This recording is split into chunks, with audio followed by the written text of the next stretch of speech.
लगाइब 420 वाला धारा।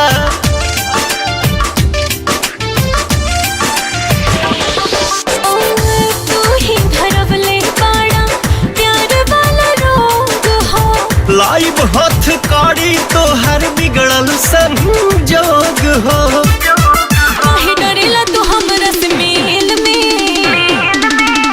हटो ये हसीना न त डाल दे हम जेल में। हटो ये हसीना न त डाल दे हम जेल में।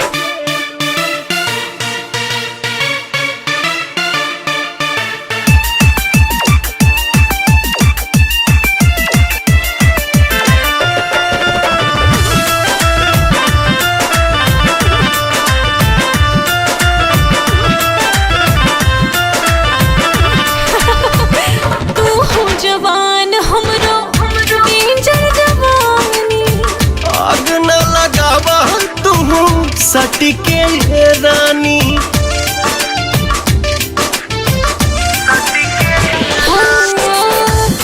दो मिला के नैना चार होए गइल। हमारो भी दिला वाला चार होई गइल। कब मिलब तो हमसे अकेल में? आवा ये हसीना